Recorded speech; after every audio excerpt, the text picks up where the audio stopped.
Well.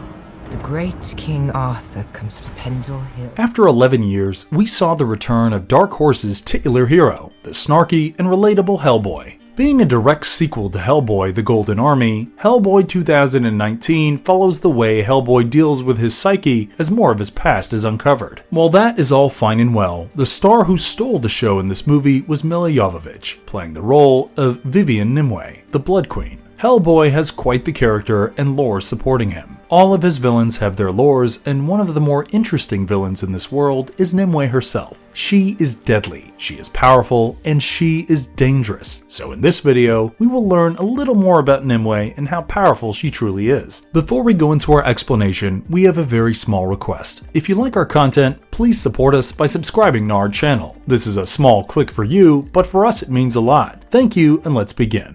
Darkness to celebrate your return. No more bowing and scraping. The origin story of Nimue, the Blood Queen. The story starts in the time of King Arthur. He has faced quite a bit of supernatural threats over the years as a king, but one of the biggest threats he ever faced was in the hands of a witch called Vivian Nimue. King Arthur and Merlin, despite being powerful, were nothing when compared to Vivian. But what did she have that nobody else did? Vivian was an immortal witch. Her powers were far greater than ever imagined. She could call upon the forces of evil and the beings of darkness with ease because of how she let them. You see, Nimue did not think that monsters should be living away from humans, groveling at their feet. She deserved equality for them, and that is a pretty idealistic society that she was trying to build there. But understandably, when humans did not agree with her sentiments and refused to follow along, Nimue did something that made people double down on why frolicking with monsters is a bad call. She unleashed an extremely deadly plague. People were dying and Nimue was relentless. She knew the humans would fall at her feet sooner or later, and she watched everything unfold from the top of the hill at Pendleton, standing under a tree. When she saw King Arthur, Merlin, and the guard show up, she assumed it was because they were about to surrender to her. Nimue was okay with them surrendering, but the king had other plans. As it turns out, in her coven of witches, there was a witch called Ganeda. She was not very happy with how Nimue was going about things. So, to put a stop to Nimue, Ganeda joined hands with King Arthur and sabotaged Nimue. Using Excalibur, the mythical sword, King Arthur slit the throat of Nimue. As her body fell on the ground, the tree at the top of Pendleton sucked up all the blood of Nimue. The blood of Nimue became what sustained the tree, and King Arthur dismembered each part of the screaming witch and put them all in boxes. Once he had put them in, he had people from the church do a ritual on them and seal those boxes so that nothing could take the body parts out unless a holy man spoke the words necessary to break the seal. Now, all of this that I just told you about happened in 517 AD, so a long time back. Now we come to the present day. Over the years, Hellboy has had run-ins with several supernatural creatures, and the majority of them were not too happy with how their meeting with Hellboy went. Baba Yaga ended up a rickety old hag with one eye thanks to Hellboy, and she was not too happy about it. On the other hand, the Gruagach was not so happy either because Hellboy realized it was a Gruagach, also known as a changeling left in the place of the child by the fairies. So Hellboy marked the Gruagach with iron and got the child back. This deprived the Gruagach of the horrors of public school and crashing the job market, but he did not know that because he really just wanted to be a human. So yeah, Gruagach really did not like Hellboy. So, Baba Yaga meets up with Gruagach and tells him to go and get all the parts of Vivian's Nimue because he is the only one who can restore Gruagach and help him get revenge on Hellboy that he has wanted for so long. The first thing Gruagach does is travel to St. Sebastian's Abbey. It is an abbey full of monks who have taken the vow of silence. Gruagach knows there is a crucial piece of Nimue in the abbey, and off he goes. He kills every monk there except one and urges the poor monk to take him to the chest that has Nimue in it. Once taken there, Gruagach asks the monk to break his vow of silence and say the holy words to break the seal. When the monk does not do that, Gruagach rips out his tongue and eats it to give him the tongue of a holy man. With that, the first piece of Nimue is revealed, her head. Nimue was cut into 6 pieces. 2 arms, 2 legs, a torso, and a head. The next we see Gruagach and Nimue, we see that Nimue is only missing her left hand. She asks Gruagach if he would be able to get the hand for her, and Gruagach, being the loyal servant he is, insists that he will be able to get it. Now, the last piece of Nimue is in the Osiris Club. This is a club in Britain that has had its own run-ins with supernatural forces over the years, and when they come across Nimue's chest, they keep it with him as an artifact. When Gruagach is trying to get the chest from the Osiris Club, that is when he meets with Hellboy again. As life will have it, the psychic medium who is traveling with Hellboy, Alice Monaghan, is the child whose place Gruagach is trying to take as a youngling, so everything is coming back into full circle. While Alice channels the Osiris Club seer, Lady Hatton's spirit, they learn about Nimue and how the end is near, something that Hellboy had heard about when he had a run-in with Ancient Ruiz. But before they can make sense of it, Gruagach shows up.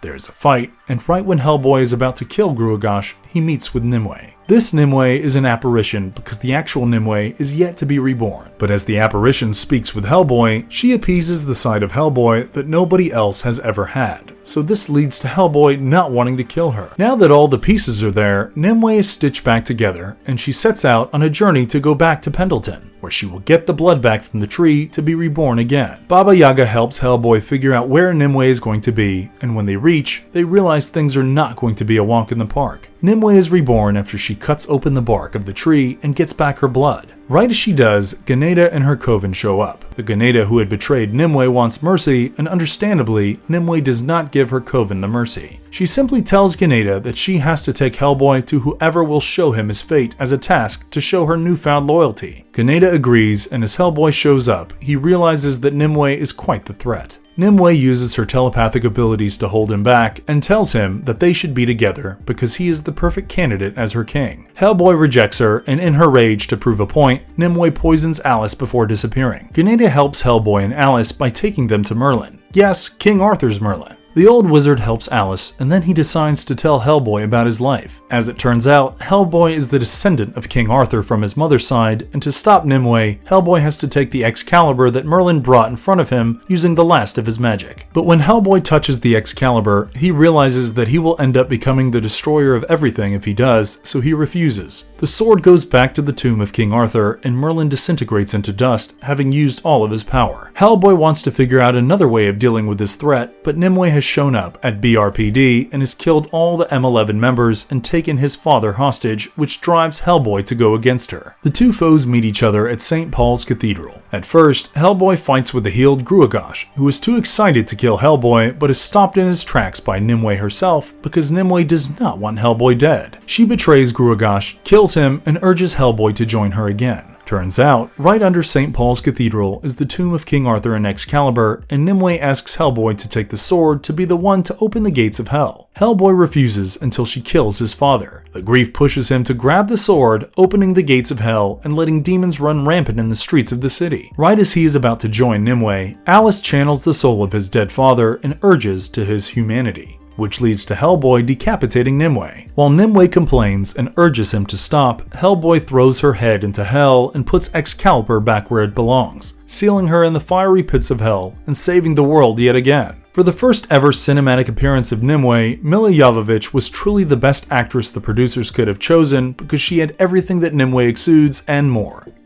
The mysterious past of Nimue, the Queen of Blood. Despite being such a cool villain and being portrayed by such a strong actress, in the movie Hellboy, we do not get to learn about the past of Blood Queen that much. But in the comics, we get to learn a little more about her history. Turns out, when she was younger, she was Merlin's beloved. She seduced the wizard, and the wizard was charmed by her. This charm led to Merlin telling her all of his secrets and everything there was to know about him. Using that knowledge, Nimue trapped Merlin and buried him alive. But now that the old wizard was no longer there to guide her, the powers that Nimue had drove her mad. She was extremely powerful, and they got to her in ways that were cruel. Every witch in England was scared of her, and when they figured out a way to overpower her, they did it. In the comics, we learned that there was no King Arthur involved in Nimue's death. Rather, she was betrayed by all of her sisters, and using knives, they sliced her up, putting a part of her body in a separate chest, and it was hidden away. Gruagach was approached by the human form of Astaroth, the Grand Duke of Hell, and he gave Gruagach a vial full of the blood of every inhabitant of the nearby village. He asked Gruagach to pour it into Nimue's chest,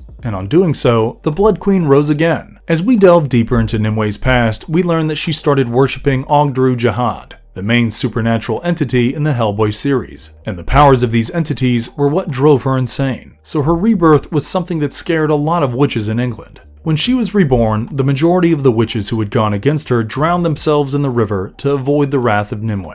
Only the bravest of them all could show up and meet her, and once Nimue settled the scores with them, she prepared herself for the army of darkness that she would lead as the goddess of war. Nimue transformed into dragon. When Nimue decided to wage war, King Utsvik from Jutland decided to be the first one to give her emissary. He gave her a crown, as she is the Queen of Blood. But Nimue refused it. In her eyes, she was a goddess of war and she did not need a crown for that. The crown the king gave her was a gold crown, which Nimue turned into a knife to carve out his heart. She burnt the heart into ashes, and using those ashes, she made her crown with the 3 ravens named Batba, Maka, and Mor Riogain. This crown is what we see on Nimue's head in future issues. Nimue killed Queen Mab and used her powers to strengthen a fairy to get rid of Hellboy. While that fairy was taking care of Hellboy, Nimue herself was out gathering armies to face off against Hellboy. While she was doing that, what she did not know was that Ogdru Jahad had decided to take her as the vessel. Even though she did not want it, Nimue was changed into a dragon thanks to Ogdru Jahad.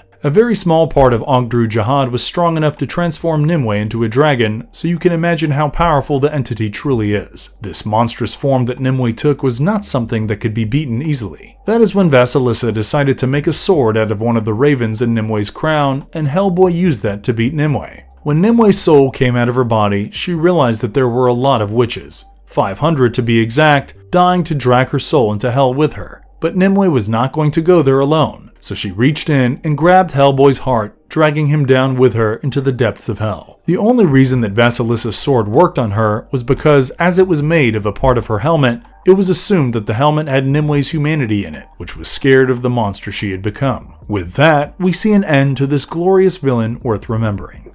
How powerful is Nimue? Nimue is extremely skilled at magic. We see it in the comics, and we see in the movie that Nimue's magical abilities are very much at par with Merlin, one of the greatest wizards of all time. Nimue is able to easily create a plague out of her hand, and with a move of her hand, she can break a witch down bone by bone. She is able to create portals out of thin air, and it is almost like when she calls for it, the creatures of the dark simply have to follow her as they are not left with any choice. She can easily use her magic to create force fields, as we see her hold Hellboy back with what seems to be a force field, and one of her biggest strengths is her seeming immortality in the movie. No matter how many times she was chopped, her pieces kept wanting to get back together, which made it extremely difficult to kill her. So Nimue is not someone you can underestimate. Marvelous verdict. While the box office result made the Hellboy 2019 a box office bomb, that does not mean that the movie was not enjoyable. With an amazing cast and creative storytelling, Nimue and Hellboy's story arc was perfectly explored in this movie, and as fans, a spin-off movie where we get to see just Nimue, played by Milla Jovovich, does not sound like a bad idea at all. And if you liked our content, don't forget to leave a like and subscribe to us if you haven't already. Have a good one and be safe. Thanks everyone.